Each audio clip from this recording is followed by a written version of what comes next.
Democrat Spokesperson Zöe Franklin. Thank you, Madam Deputy Speaker. Today I am going to continue to highlight our concerns on these benches that, while the Labour government spends a great deal of time telling the country that they are putting power back into the hands of communities and say they are on the side of local leaders and delivering locally led renewal, when you examine the powers this bill actually grants, it is clear very quickly that it risks doing the opposite. Through this bill, power is being snatched upwards, away from local voices. This bill strengthens combined authorities and concentrates power with a statutory authority mayor at the expense of constituent, unitary, parish and town councils. It enables key planning decisions to bypass local authorities and gives ministers sweeping powers to redraw governance arrangements without genuine local engagement. Local leaders see it, parish councillors see it, residents see it, and we on these benches certainly see it. If we are to empower our communities as this government promises, this legislation needs to be improved. And that is what we are seeking to do with the amendments we bring forward today, just as we did yesterday. So let me begin with our primary amendment, News Clause 17. The government really cannot keep coming to the dispatch box saying they want locally led delivery whilst creating legislation that puts responsibilities on councils without giving them money or support to do the job. It just doesn't add up. The truth is, without even considering devolution, councils are not funded properly currently. Every single one, regardless of political leadership, is under unprecedented strain, and many are on the brink of effective bankruptcy. Some have declared Section 114 notices and others are warning they may not last the financial year. Even more are raiding reserves, cutting services to the bone and desperately firefighting rising demand in social care, temporary accommodation and children's services. Instead of addressing this crisis with the urgent national-level investment the local government has been calling out for years under both the Conservatives and now this government, who seems committed to perpetuating this problem, albeit with a different approach, giving to one council by taking from another. And we see this clearly in the rather inaptly named Fair Funding Review, which doesn't actually increase funding from central government, but simply redistributes an already insufficient pot. A winnerless exercise dressed up as equality. Council leaders from across the political spectrum are all deeply worried that this bill is a continuation of that same approach. It asks councils to do more, take on more, deliver more, all without serious new funding models. And nowhere is that clearer than in West Surrey. This government has imposed a new local governance model that local leaders have warned will leave it financially unstable and structurally incoherent. Instead of listening to local authority leaders and residents, the government pressed ahead with a structure that groups multiple councils facing extreme financial pressure, the legacy of current and former Conservative administrations, leaving the West Surrey Council with roughly 5 times the debt of neighbouring East Surrey. And the government's answer to the question of how does West Surrey manage their significant debt and financial instability, pool their budgets, sell their assets, harmonise council tax, they may as well have suggested tackling the debt with hopes and prayers. You simply cannot redistribute a crisis. You cannot create strong structure on foundations that are already breaking under debt, demand and chronic underfunding. And this is exactly why our new Clause 17 is so vital today. If you ignore local leaders and refuse to fund local government properly, you do not empower councils, you set them up to fail. I call on MPs from across this House to back new Clause 17 and back our local councils. But funding alone is not enough. Devolution relies on democratic legitimacy and brings me to new Clause 35, which safeguards the integrity of local democracy by ensuring that residents can hold their leaders to account at the ballot box. Our amendment ensures that when government restructures local governance, shifts power or redraws boundaries, it must explicitly consider the impact on local elections.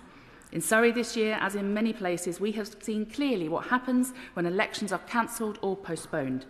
The failing Conservative administration has been allowed to remain in office, not because residents have endorsed them, but because the government and the local Conservative leadership came together to deny residents their chance to remove them.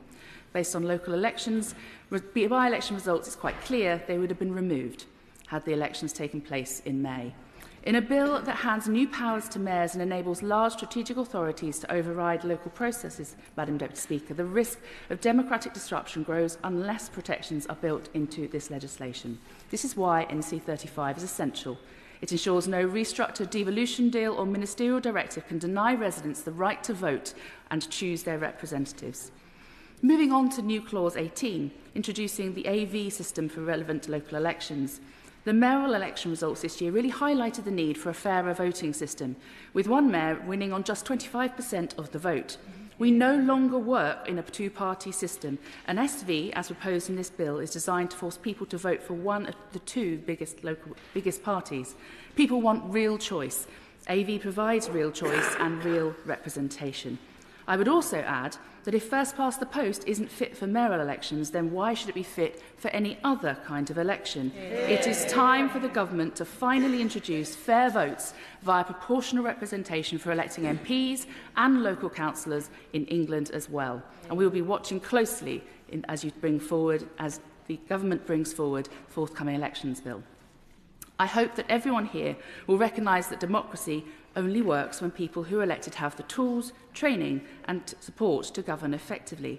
This bill expands duties for councillors, it reshapes scrutiny, it places heavier burdens on local oversight and it strengthens audit requirements significantly, yet nowhere in this bill does it guarantee that councillors or auditors will be given the skills training they need to carry out these responsibilities.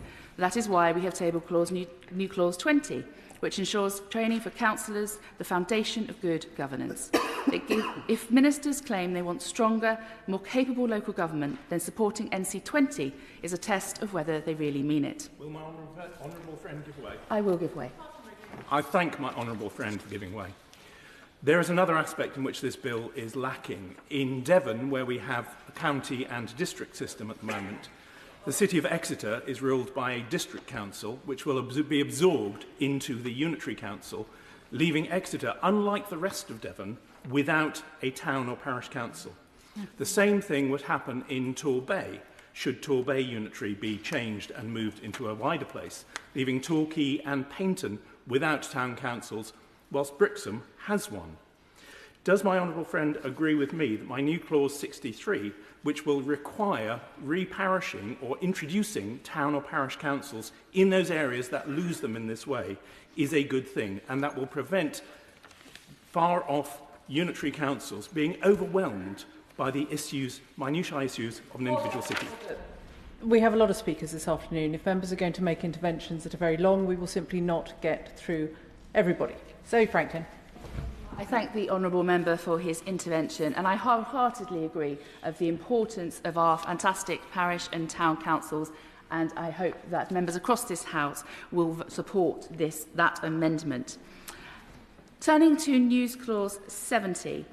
We have tabled this clause because neighbourhood planning only works if communities can afford to take part. Without support, neighbourhood planning becomes a slogan. With it, it becomes genuine grassroots devolution. We believe NC 70 plugs that gap and ensures that real community voices are heard. Finally, Madam Deputy Speaker, the Liberal Democrats are seeking to plug, sadly, yet another gap that the bill leaves wide open. And again, this returns to the theme of parish and town councils. Currently, under this bill, they could be sidelined, merged or absorbed without proper public consultation. NC 14 closes that loophole by protecting parish and town councils being swept aside in the rush to build bigger, centralised, combined authorities. If the government claim to trust communities, they must protect the governance closest to those communities, and NC 14 delivers just that. So in conclusion, Madam Deputy Speaker, I will give way.